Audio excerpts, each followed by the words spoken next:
ಎಲ್ಲ ನೋಡಿ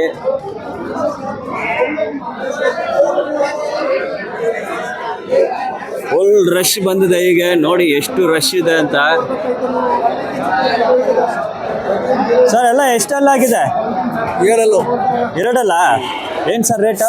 ರೈಟ್ ನೋಡಿ ಇದಕ್ಕೆ 10 ಹೇಳ್ತಾವ್ರಿ. ಹಾಂ, 10 ಒಂದಕ್ಕೆ 10ವರೆನಾ? ಇವ್ರು ಕರೆಕ್ಟ್ ರೇಟ್ ಹೇಳ್ತಾರೆ. ಎರಡಲ್ಲ ಆಗಿದೆ, ಒಂದಕ್ಕೆ 10ವರೆ ಹೇಳ್ತಾ ಇದ್ದಾರೆ. ಹಾಂ, ಒಂದಕ್ಕೆ. ಇಲ್ಲೆಲ್ಲ ನೋಡಿ ಎಷ್ಟೆಲ್ಲ ಆಗಿದೆ ಬೈ? ಎಷ್ಟೆಲ್ಲ? ಏನ್ ರೇಟು? ನೀವು 15 ಹೇಳಿದೆ. ಇವ್ರು 15ವರೆ ಹೇಳ್ತಾ ಇದ್ದಾರೆ. 23? ಇದು ಲೈವ್ ತೂಕ ಎಷ್ಟು ಬರಬಹುದು? ಇದು ನೀವು ಕಟ್ಕೋಬೇಕು, ನಾವ್ ಹೇಳ್ಬಾರ್ದು. 25 kg ಕಟ್ಬೇಕು. ಆಯ್ತು. ಏನ್ ರೇಟ್? 23? ಸರ್ ಇದು ನೀವೇ ಸಾಕ್ತೀರಾ? ಸಾಕಿರೋದು ಮನೆಯಲ್ಲಿ ಸಾಕ್ತೀರಾ? ಯಾವ ಊರು ನೀವು? ಚಿಕ್ಕಾಟಿ. ಎಷ್ಟು ಕುರಿ ಇದೆ ಮನೆಯಲ್ಲಿ? ಬರೀ 8 ಇತ್ತು. ಹೌದಾ? ನಂಬರ್ ಇತ್ತಾ?